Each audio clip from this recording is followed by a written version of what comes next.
Alright, how's it going, YouTube? This is my first ever attempt at making a video, so bear with me. I just spent like 20 minutes trying to set this up so there'd be the least amount of glare showing on the cards. We'll see if I succeeded. When I first started looking at card videos, it was because my kids who collect cards wanted me to look at videos of people opening packs. And at first I thought it was about the dumbest thing I'd ever heard of. But I wanted to do it with them, so I started watching it and then started getting to the point where I actually enjoyed watching them, and then started searching for different videos and realized that a lot of you make pretty cool videos showing off your collections, so I figured I'd show you some of mine. So like a lot of you, I'm guessing anyway, I collected when I was a kid in the mid-'80s and took a long break. College, job, kids, but started getting back into it probably about 10 years ago now. And when I got back into it, I really became interested in pre-war cards, mostly pre-1930 cards for me. So growing up in Boston, I started off collecting mostly Red Sox cards, and then have kind of branched out into a number of different things. But the video, this is going to be a short video today for my first video. I'm going to show you my T205 Red Sox team set. So here's the first card. Let's see if I can get this. Oh, that's not that great. There we go.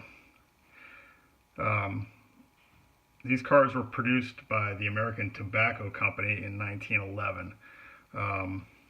This is the second set that American Tobacco made. The first one, of course, being T206, which is famous for the Honus Wagner card. And they call that the white border set. This is the gold border set, for obvious reasons. I think they're pretty nice looking cards. The National League cards look different than the American League cards. The National League cards are kind of more simple, just a portrait, where the American League ones have this kind of diamond background with the team name and the crossed bats on the bottom there. Here's the back of the card.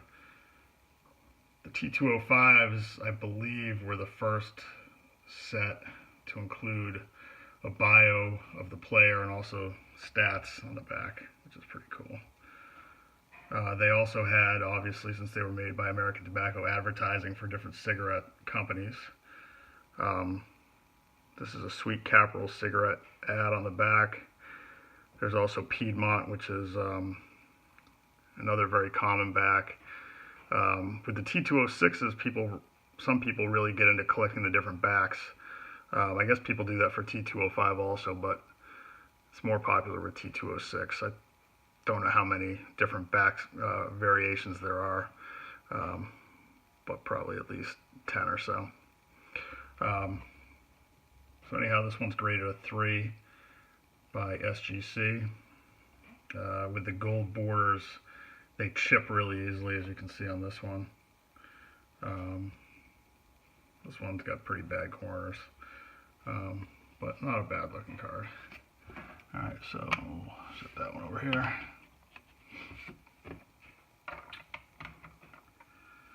Alright, second card. This is Bill Kerrigan. This is a SGC 4.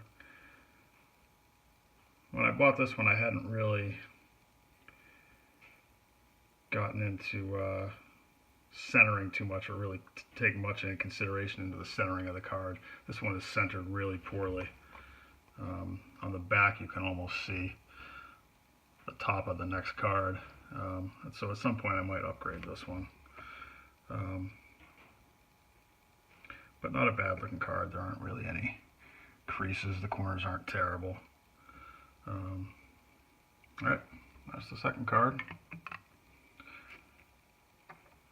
Third one here is Eddie Saccott, who is a very good pitcher. He came up in 1905. Played for a couple different teams. He's most famous for being a member of the 1919 Black Sox, and he was banned from baseball for life. And it's unfortunate because he was a really good pitcher. He had a career record of 208 and 149 with a 2.38 ERA. So would he have made the Hall of Fame? I don't know. I guess it would have depended on how he did the rest of his career, but we will never know. This is the SGC 5. This is a pretty nice card. I won this on eBay. Got a pretty good deal on it, I think. Compared to the first two I showed you, not too much chipping on the edges. The corners are pretty good. Centering's pretty good.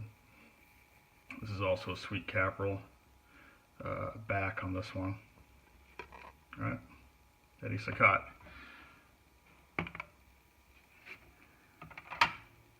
All right, this next one here is PSA 4, Jake Stahl. This is one of the common cards.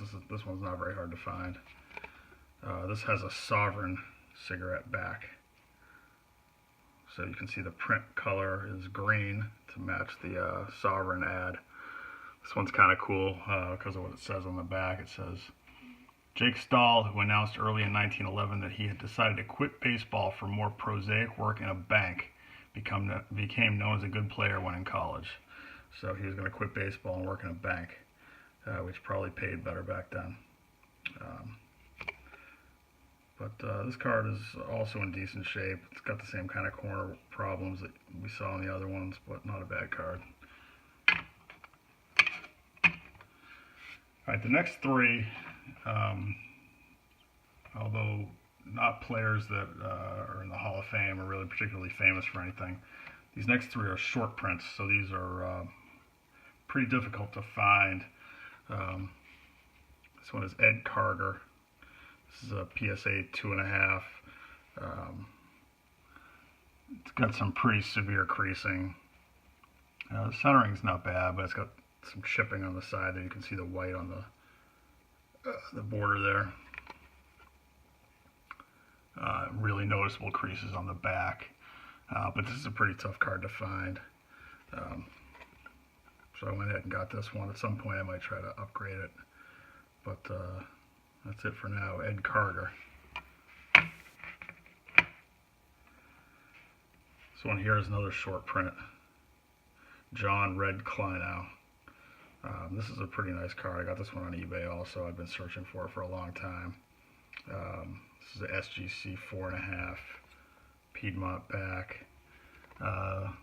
Card's pretty nicely centered, not too bad on the borders, no creases. So I'm pretty happy to have this one. This is a tough card to find. Next one, I searched for this card for about 3 years. I could not find this card at all. Go look on YouTube, on eBay or at shows or at a card store and see if you can find one. They're pretty tough. You'll see a couple of them out there, but the ones that I saw were pretty terrible shape. I saw a couple that were even graded higher than this one, but they just looked terrible. This is a PSA 2. Actually a pretty nice card for a 2. The centering's not bad. There's no creases on it. Corners aren't too bad. The grade comes from the issues on the back, which are staining. Most likely tobacco stains or something from being in the cigarette pack.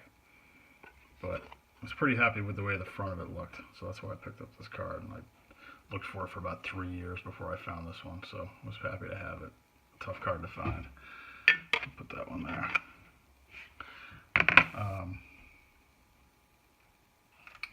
Alright, the last card here, which is my favorite card. Tris Speaker. Hall of Fame player. He made the Hall of Fame in 1937, which was the second class of inductees in the Hall of Fame. This is a SGC 4. Pretty nice card. Centering's not perfect, but pretty good. Corners are good. No creases on the card. There's a little bit of chipping. A little bit of white showing on the edges, but not too bad. Nice clean back, Piedmont ad. Speaker is one of the best hitters ever. Had a career .345 batting average with 3,514 hits, which puts him 5th all time, behind Pete Rose, Ty Cobb, Hank Aaron, and Stan Musial. So he's in pretty good company. And I just like the way this card looks, the blue background with the red around the diamond there. Nice looking card. So that's it. That's T205 Red Sox team set. Thanks for watching. I guess what I'm supposed to say now is please comment, like, or subscribe if you want to see more videos like this. I got a bunch more stuff that I intend to make videos on, but we'll see how it goes. Alright, that's it. Thanks.